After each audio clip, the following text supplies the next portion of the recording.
วายดีพี่น้องเบิ่งทางลมทางฝนมาเมื่อกี้นี่โหเปียกหมดพี่น้อง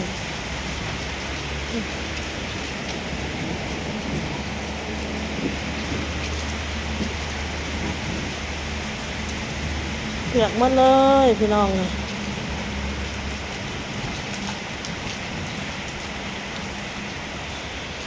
ทางลมทางฝนตกแห้งแท้แห้งว่าตรงน้ำ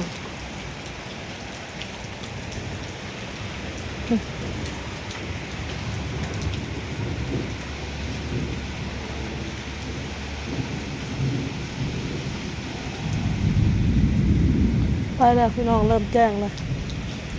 นี่ไปพุ่นมาดพี่น้องกอทำไมโอนพี่น้องทางลมทางฝนตกกินนี่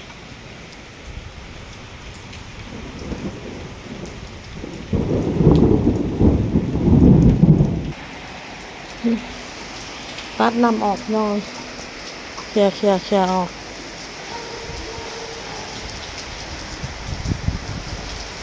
อากาศสดชื่นขนาดเลยหลังจากฝนตกเศร้าน้ำฝนตกมันสาดเข่าลมอยู่พี่น้องลมมันตีเข้ามาทางนี้ก็เลิกไม่อยากแล้วเจาะกินโลดเรากินกระเพราตำหมักเขือโลกขนมแถวโต๊ะพี่น้องน้ำเป็นผงนะ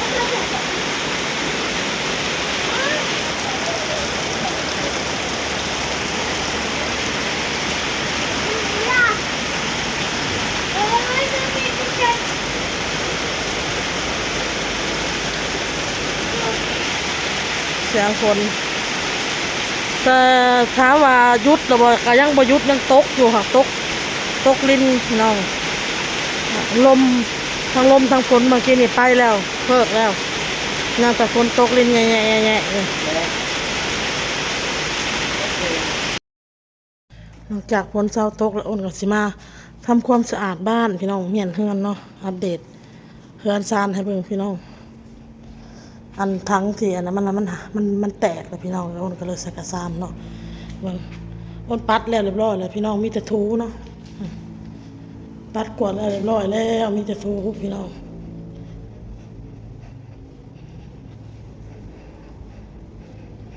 ข้างนอกก็ไหลน้ำออกพี่น้องเพราะว่าน้ำมันสระเข้ามามันสิไหลเข้ามาอ้นก็เลย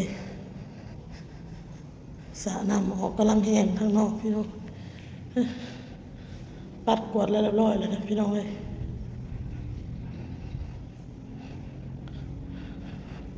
ที่เพิ่นเลิกเวียกมาแล้วก็นอนพักผ่อนพี่น้อง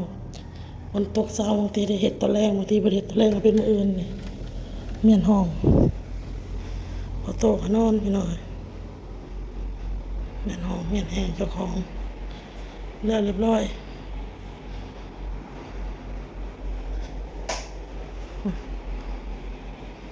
พอโตก็นอนพี่น้อง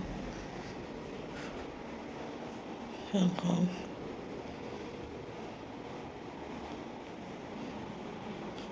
เครื่องเล่น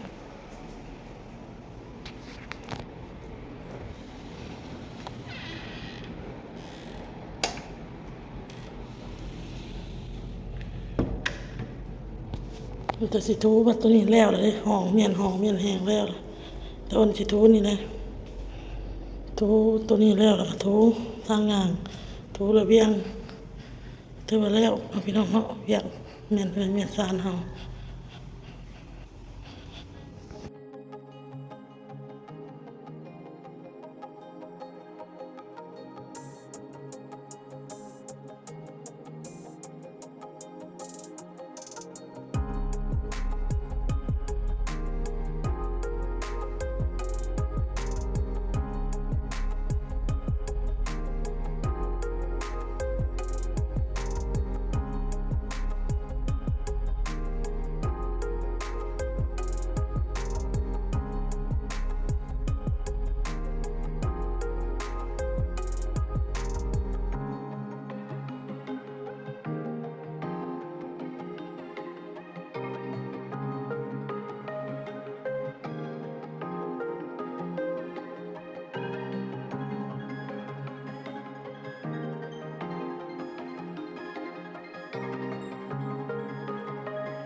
สบายดีเด้อพี่น้องเดินแล้วพี่น้องทำความสะอาดเฮือนซานบ้านซองเนาะพี่น้องเนาะทำความสะอาดเรียบร้อยพี่น้องเอ้ยเอาโตะก็นอนพอดีตอนอนามัยห้องอะบ่สิถ่ายให้เบิ่งก็บ่ได้ถ่ายซ้ำพี่น้องเพราะเอาโตะเราซ้อพี่น้องเราอยากนอนนะพี่น้องเอานมให้เรากินหมดไปเต้าหนึงแล้วก็ยังแอบส่งให้เต้าที่สองแล้วคือรับบัดนี้พี่น้องเอ้ยนอนแล้วก็เลยบ่ได้ถ่ายให้เบิ่งเนาะ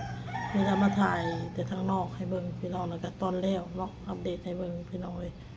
เอาคลิปนี้อ้นกับสิได้ลาไปก่อนพี่น้องพ่อกับคลิปหน้าจ้าสบายดีพี่น้องบ๊ายบาย